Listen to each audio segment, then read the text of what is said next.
네, 자, 국회로 가보겠습니다. 이른바 패싱 논란이 불거진 이준석 대표가 지방에 머물면서 자맹을 이어가고 있습니다.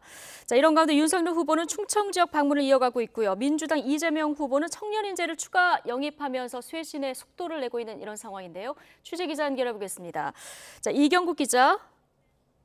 네, 국회입니다. 네, 어제 돌연 칩거에 들어간 이준석 대표 오늘 그 지역 사무실의 모습을 드러내긴 했는데 여전히 공식 입장은 지금 내지 않고 있는 상황이죠. 네, 그렇습니다. 이른바 패싱 논란이 불거진 뒤에 어제 돌연 모든 일정을 취소하고 참석했던 이준석 대표, 어제 측근들과 부산으로 이동한 사실이 확인되기도 했는데요. 부산시 관계자를 만나고 또 윤석열 후보 핵심 측근으로 꼽히는 장제원 의원 지역구 사무실을 방문해서 당원 증감 추이 등 지역 현안을 살핀 것으로 파악됐습니다. 또 정의화 전 국회의장을 만나서 고충을 토로한 것으로도 전해지고 있습니다. 이 대표는 지역 방문 일정을 이어갈 것으로 보이는데요. 특히 이 대표 측은 상경 계획이 일단 없다는 입장이라서 갈등은 계속되는 분위기입니다. 어제 윤 후보의 요청으로 권성동 사무총장이 이준석 대표를 만나러 지역구인 노원구를 찾았지만 만남이 불발됐는데요.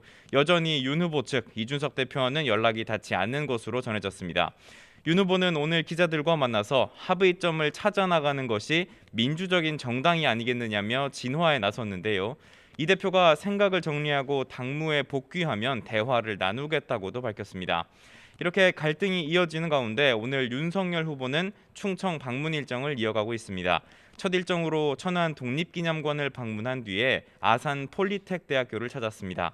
학생들과 대화를 나누면서 지방기업 인프라 확충 그리고 청년들의 정치 참여 등을 강조했습니다. 오후에는 기업인과 간담회를 한 뒤에 직접 거리로 나설 예정인데요. 천안에 있는 문화공원을 찾아서 시민들과 인사를 나누고 청년들과 간담회도 진행합니다. 네, 민주당 이재명 후보는 청년 인재 추가 영입을 발표했죠. 네, 어제 30대 워킹맘이자 국방과학기술 전문가인 조동연 교수를 1호 인재로 영입한 이재명 후보, 오늘 추가로 선대위에 영입하기로 한 청년 인재들의 명단을 발표했습니다.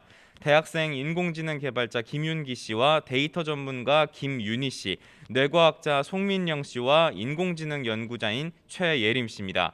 모두 2030 세대 청년들인데요. MZ세대 전문가인 이 청년들 선대위원직을 맡을 예정입니다.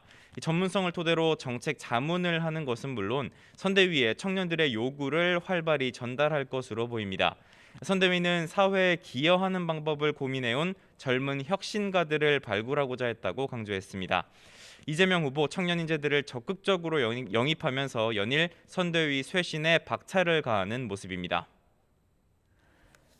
네, 자, 내년도 예산안 협의 진행 상황도 좀 짚어보죠. 처리 시한이 하루 앞으로 다가왔는데 여전히 합의는 이루어지지 않고 있다고요?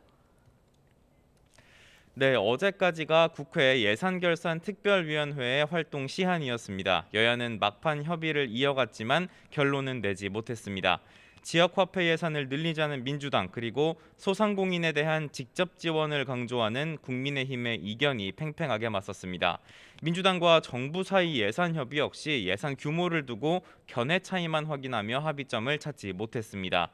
예결위의 심사 시한을 넘기면서 내년도 예산안 현재 올라온 정부안이 본회의에 자동으로 올라가는데요.